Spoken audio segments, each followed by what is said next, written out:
Kubor nakaslem jong udongsan Hima.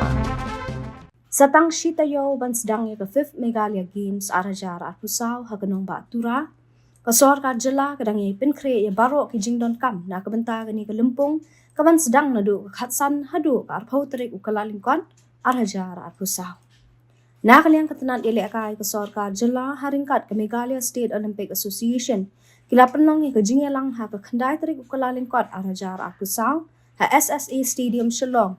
Nakabantaban IT ya ka Sharak sa Meghalaya Games.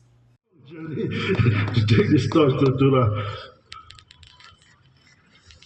So now we have ended the program. So all those who have been allotted different spots, please as instructed, kindly be there.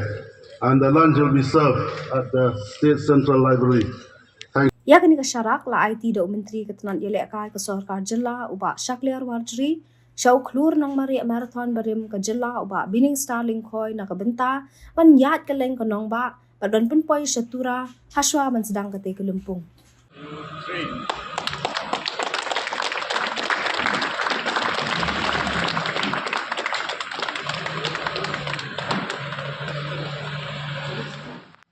Nalor ukong san layadon lang kani kasngi kentop ya kakong isawanda lalu director katanan Sports and Youth Affairs kumjo ba John F. Karshiying Working President ka Meghalaya State Olympic Association, ba Finally Parian General Secretary ka MSOA, ba Dipshan Rindathiang Joint Secretary ka MSOA, i District Sports Officer ki ba kuntop, ya kakong Ballerinas EM, ba Crew Bak Pasa, balong ru Assistant Director ka Sports and Youth Affairs, kong S. Rapsang, but O Mauto, but kiway. Why are we dedicated? Why are we working hard to make sure that our youth they take sports as a not as a hobby anymore, but it is something that they can earn from it. And one more, as you see in our state right now, so many of our youth have fallen into very bad things. For example, drugs is one thing that has become a menace in our state. And we believe through sports, we can, the youth of our state, they'll not get into drugs. That is one thing that we are really focusing on to help them.